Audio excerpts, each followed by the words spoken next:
So hello and welcome back to our channel react with Priyanka. कैसे हैं आप सब लोग? उम्मीद है कि बहुत अच्छे होंगे। मैं भी बहुत बढ़िया हूँ, बहुत ही अच्छा हूँ। और मौसम बहुत गर्म है, हर जगह का मौसम गर्म है, बाहर का वातावरण भी गर्म है। और यूट्यूब चैनल में कंट्रोवर्सीज का माहौल गर्म है। और इसी गर्मा गर्मी के बीच में एसी चलाकर मैं भी बैठा हुआ हूँ आप लोगों के साथ बात करने के लिए। जैसा कि मैं कल के मेरे वीडियो में मैंने आप लोगों से बात की, मैंने आपसे बताया। मैं आज सबसे पहले उस थर्ड पार्टी से शुरू करूंगा जिसने पिछली कंट्रोवर्सी के स्टार्ट होने पर इस मैटर पर एकदम चुप्पी साध के रखी थी। हाँ जी, वो है महल फैमिलीज में की बात कर रहा हूँ, जिनको जगत जीजा भी कहते हैं। तो अगर जो देखा जाए तो इस बार उन्होंने अपनी चुप्पी को तोड़ा है। उन्होंने कुछ रिकॉर्डिंग्स को वो सामने लेके आए।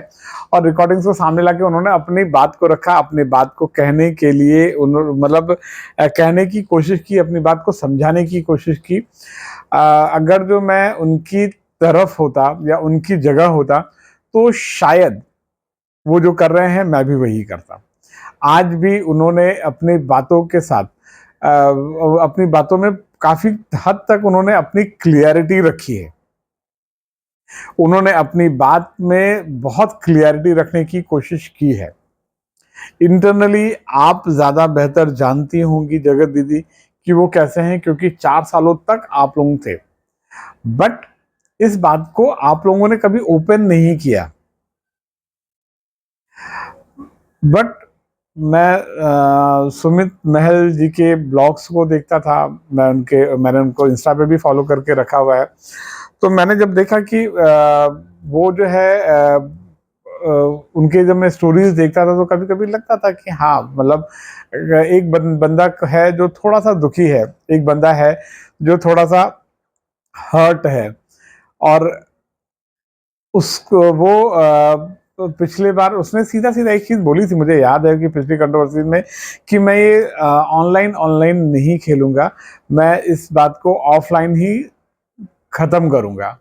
बट इस बार जिस तरीके से छोटी छोटी क्लिप्स के साथ आई चीजें आई और उन्होंने उन बातों को कैसे क्लियर किया, उस वीडियोस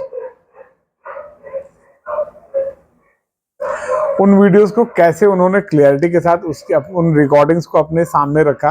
जो रिकॉर्डिंग्स उनके पास थी, ऐसा नहीं कि उनके पास और रिकॉर्डिंग्स नहीं होंगी, उनके पास और भी रिकॉर्डिंग्स जरूर होंगी। और उन रिकॉर्डिंग्स के थ्रू उन्होंने अपनी बात को रखा। बट एज यूजुअल जो एक छोटी सी चीज मैं फील करता हूँ कि वो जब चीजों को रख रहे हैं तो दूसरी तरफ से जो है वो उनके ऊपर वो भी आ रहा है कि आप रखो। बट वो रखने के लिए उन्होंने पहले ही बता दिया है कि मैं पुलिस में कंप्लेन कर दी हूं और मेरी चीजों को कोई रख नहीं सकता है। आप सामने वाले की क्लियरिटी भी चाहते हो और आप चाहते हो कि सामने वाला कुछ बोले भी ना। तो ऐसा कैसे हो सकता है? सामने वाले को अपनी बात को साबित करने का मौका तो आप दे नहीं रहे हो, आप चाहते भी नहीं हो। और आप उनको जो है टारगेट में भी रख रहे हो और आप चाहते हो कि मैं सामने वालों को कुछ बोल दूं, जो जो कहना है कह दूं, पर उनको कहने भी ना दूं, वो कुछ बोले भी ना। तो ऐसा तो होगा नहीं, ऐसा कैसे पॉसिबल है? आप उनको कुछ बोलने तो दो, उनको अपनी बात रखने तो दो।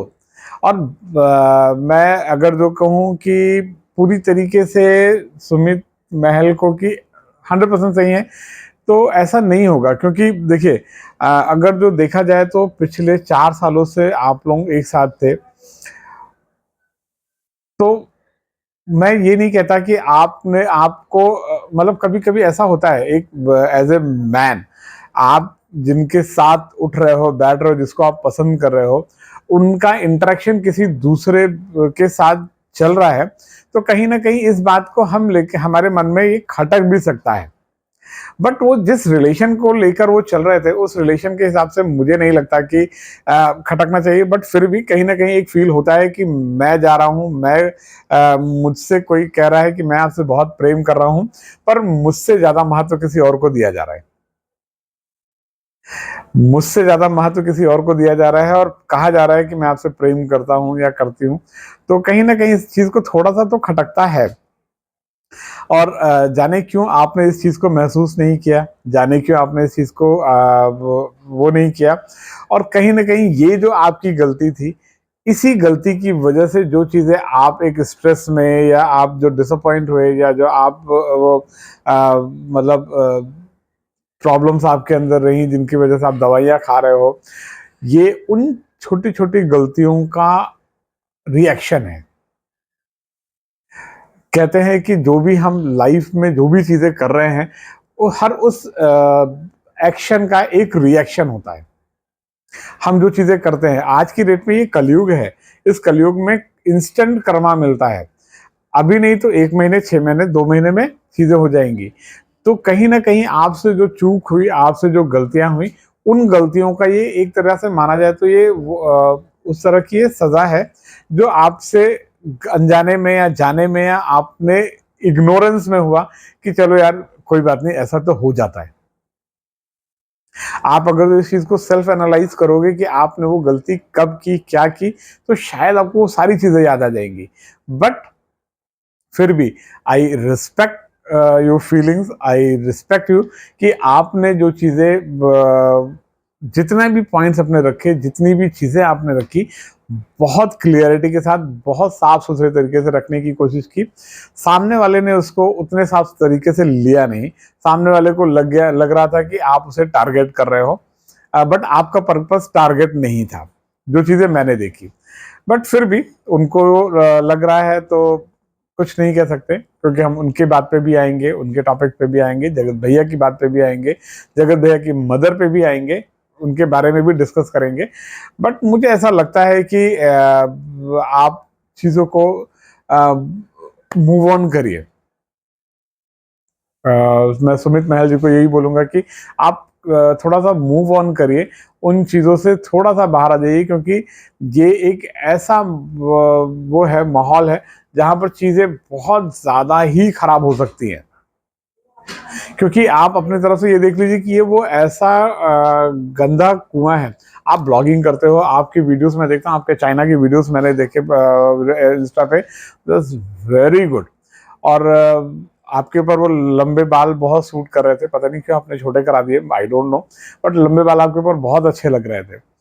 और आपके वीडियोज़ भी बहुत अच्छे थे, और आप उन चीज़ों को कंटिन्यू करो, अपनी लाइफ में आगे बढ़ो। ये जो 2 फैमिलीज़ के बीच में चीज़ें चल रही हैं, मेरा सजेशन यही रहेगा कि आप इस चीज़ से थोड़ा-सा निकल के बाहर आ जाओ। ये एक ऐसी गंध है, जहाँ पर आप एक बार आने की कोशिश करोगे तो ये आपको उस खाई में खींच के ले जाएँगे। और कहीं न कहीं ये दोनों फैमिलीज़ जो है अपनी सारी गलतियाँ आपके ऊपर मढ़ के, और आपको यहाँ से लोगों की नज़रों में गलत कर देंगे। क्योंकि अब ये जो कंट्रोवर्सी स्टार्ट हुई है, आप ध्यान दो, इनका मेन पर्पज़ अब यही है। इनका मेन पर्पज़ यही है कि किसी भी तरीके से अब सारी गलती आप पर मढ़ के, और आपको यहाँ से सबकी नज़रों में गलत करके, और अपने आप को ठीक कर लेना। तो आपको यही सजेशन दूँगा, आप जस्ट, है ना, जगत दीदी के ब्लॉग्स देखिए, वो अपने ब्लॉग्स में अपनी बात रख के, अपने आप को सही साबित करके, और सीधा बोल देती है, अब इस विषय में मैं कोई वीडियोज़ नहीं बनाऊँगी, और मैं खुशी वाले रोज़ के डेली ब्लॉग करूँगी। आप भी करो ना, छोड़ो उसको, उस बारे में टेंशन ही मत करो। आप टेंशन करने से कोई फ़ायदा नहीं होगा, क्योंकि वो एक ऐसे चिकने खड़े हो गए हैं, वो दोनों फैमिलीज़, जहाँ पर उनको अब इन दोषारोपण से और इन सब चीज़ों से कोई फ़र्क नहीं पड़ता।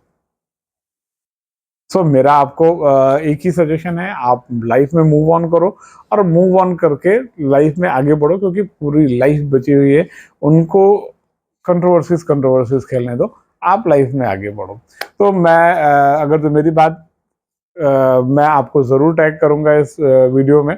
अगर आपको मेरी बात सही लगती है तो मेरी बात को आगे बढ़ाइएगा, मतलब एक्सेप्ट करिएगा, उस पे थोड़ा-सा अप्लाई करिएगा। और अगर आप मैं अपने सब्सक्राइबर से कहूँगा, अगर आपको मेरी बात समझ में आती है, सही लगती है, तो इस वीडियो को लाइक, कमेंट एंड शेयर करिएगा।